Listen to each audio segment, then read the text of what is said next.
I am Sarah. I read as Sora the Intuitive for Sky Messages by Sora. I am a tarot reader who specializes in past life readings. I also teach and mentor the tarot. I have two journals, one for learning the tarot and one for more learning yourself and deepening the connection with your deck. That one's a collaboration with Killer Pancake, who makes a couple of the decks I'll be reviewing. The reason I started this channel, and specifically this series, the tarot review series, is that I really want people to be able to have a connection. I want anyone who wants to do the tarot to be able to learn it. And a lot of times people get really frustrated because the first deck that they start using, they don't really connect with. And so I'm hoping that instead of getting frustrated or spending a lot of money on decks that they then realize they don't want, people can sort of start to learn what their style is, what theme they're looking for, what kind of imagery works for them, and help people find the right decks for them. I do believe that if there is a tarot deck out there, there is an audience for it. And if there is somebody who wants to learn, then there's definitely a deck for them. So this won't have star ratings. This won't be about what's good and bad. It'll be about the details, such as the guidebook, a level that it's good for, like basic to advanced. It will be, how close it is to the Rider-Waite or the Tarot de Marseille, or the Thoth for those who prefer that. And it will just give people a look and hopefully help them start to begin their journey. Or for those of us who have been on their journey for a while, but are thinking about new decks and testing out different things, give them a preview. So there are some of the decks behind me, but if there are any you're interested in, let me know. And let's get started.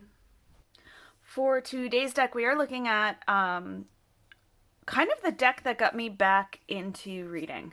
And what I mean by that is, I have been reading my whole life, but I was given the baseball deck in college, and it was one of my favorites. And then when I started to kind of get away from the cards, and I packed them up and they moved with me, and then one day I got back to everything, this was the first deck that I unpacked.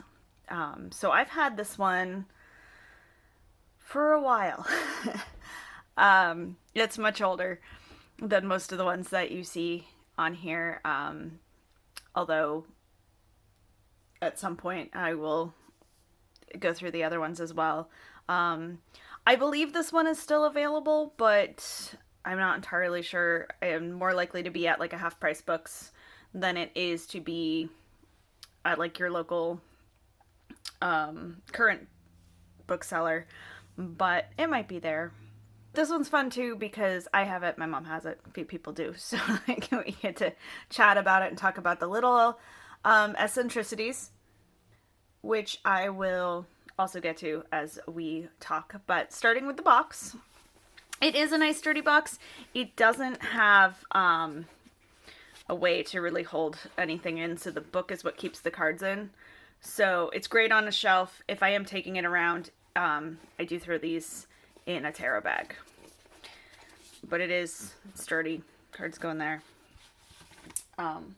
The book is fantastic. It's a great guidebook. So if you are learning, you can absolutely use this. That said, it is very specific to this deck, and since there are a lot of changes made from other tarot and other traditions, you probably, if you are learning, also want another guidebook. But it has a picture of each card. It has explanations, not just for the card, but based on where you find it. And it has a whole thing explaining what they mean by the player and the signal and the play. It's got multiple spreads for varying levels of time commitment and expertise. They really thought about how wide a range there would be of people using it. The major arcana has different names, but they also do tell you the traditional title and the zodiac link. And they have a nice little story and explanation for each card. So even though there are a lot that maybe don't feel like they line up the same way, or they do, but you have to like make the connection, they help you with that. It's really nice. For each suit, they have an explanation of what their theme is, which is how I was able to put together what each suit is. You'll see that the cups are mitts. I love the back of the cards. The cups are mitts, the coins are bases, the wands are bats, and the swords are balls. They also, with the court cards, instead of pages and knights, have 11s and 12s. And instead of queens and kings, use coach and MVP. They are bigger than a lot of the ones you see. This is what the standard was when I was reading as a kid and in high school and college. I love that they have come down in size in terms of the standard, but this is kind of what we were used to. So they're not the easiest to shuffle, but they do work with the shuffling style I have, and very much contributed to how my shuffling style came about in terms of tarot. So love the guidebook. Love the guidebook. The cards are glossy and thick, so they really hold up well.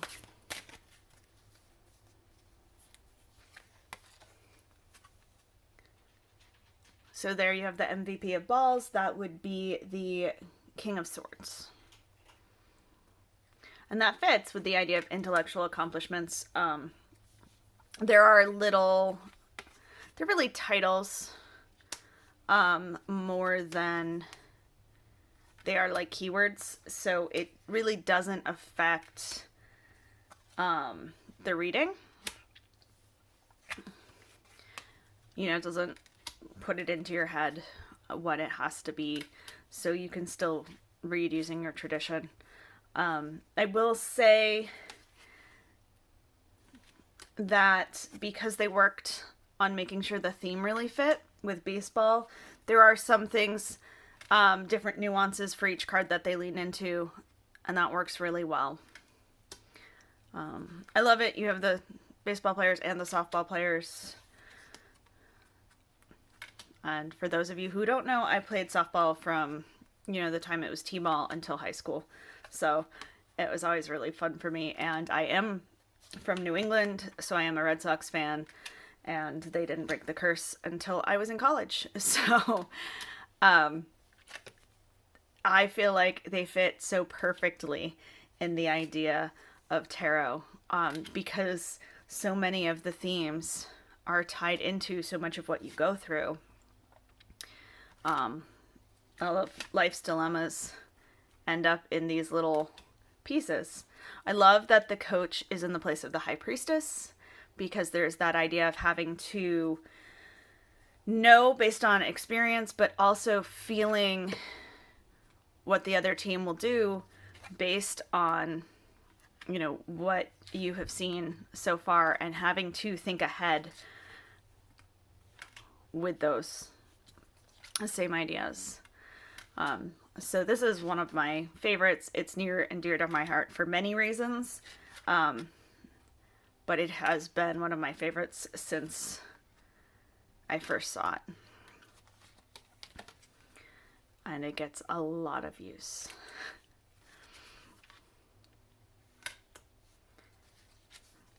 You don't see it as much on like the TikToks, because with the bigger decks, it is hard to shuffle enough to get them out in a couple of shuffle them and get them all into the frame and everything.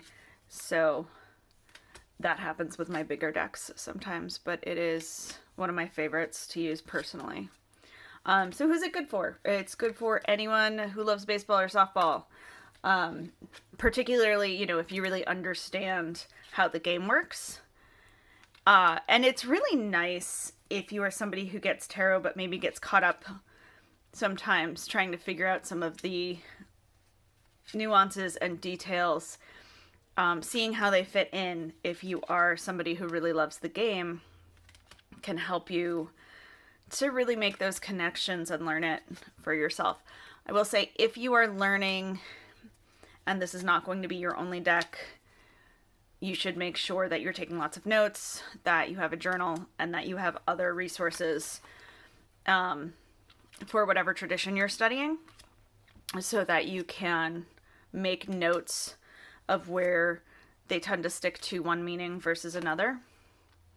It also helps you, because when you're reading, you want to have as many meanings and ideas that work for you, so you can really pull from the one that feels right at the moment. They're fantastic if you are intermediate, expert. Also professional, but at the same time, you're going to want to be careful of who your audience is when you're using these. They do read very easily, so as long as you can, explain the feelings and the meanings, the other person doesn't have to be a baseball fan, but it certainly helps because they do lean so heavily into it. I love the illustrations. The artwork is so beautiful, very realistic. I love the action for the 12 of Bats, or the Knight of Wands. So they're really fun, and they bring me a lot of joy. So I hope that you've been enjoying this one.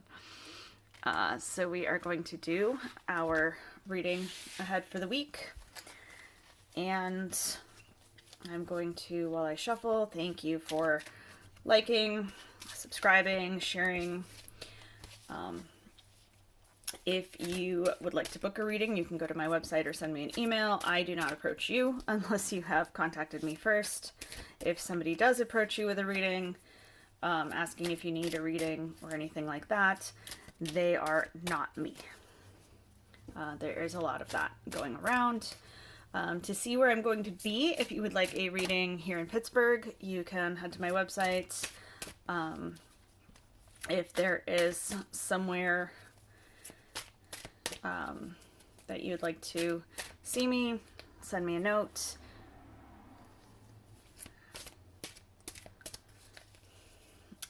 And I am also available for remote readings, so if you are not in Pittsburgh, do not worry.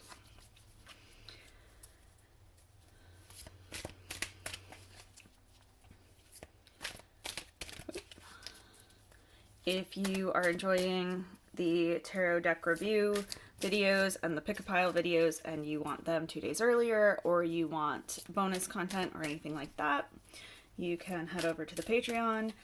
And if you are enjoying the individual readings, and again would like one for yourself, send me a note, or you can book on my website.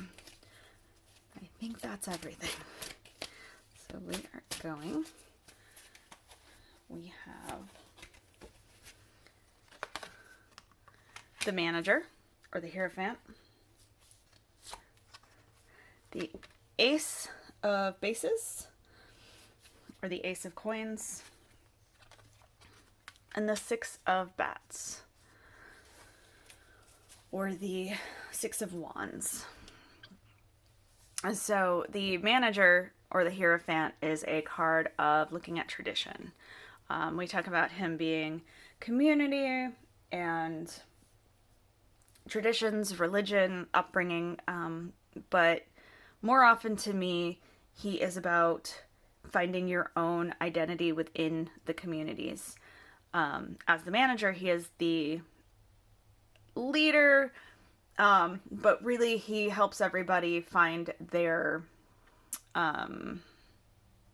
talents, their things they're best on. He pushes them to do better.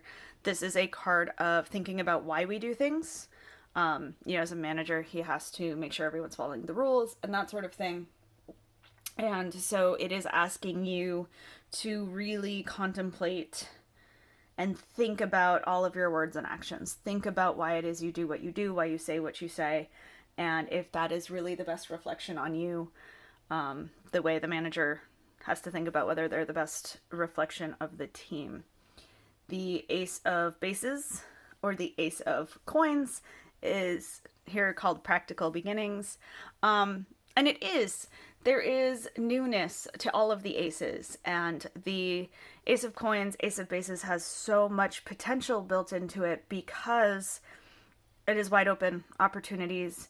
It is finding a new path, whether that is a new business idea or a new hobby or just a new way of doing things. It is a very practical, logical, pragmatic card, but it's also exciting because it says that it is all open to you. I love these together because the more that you really understand why you do what you do and try to find what best reflects you and what really shows people who you are the best, these opportunities not only open, but they fit more with what you want to do. And then wrapping that up with the Six of Bats or the Six of Wands as the home run, the all eyes on you, is a lot of fun because it says that those opportunities will lead you to places where you can shine. You can go down that path and show everybody what you're made of and let them celebrate you. I love these. It's just a little bit of paying attention to what we're doing, paying attention to where we could be going, and letting that take us to the best possible outcome for us. So that sounds like a wonderful thing to do this week. I hope that you are able to get that time. I hope that you were able to get that time and really make that work. Thank you so much.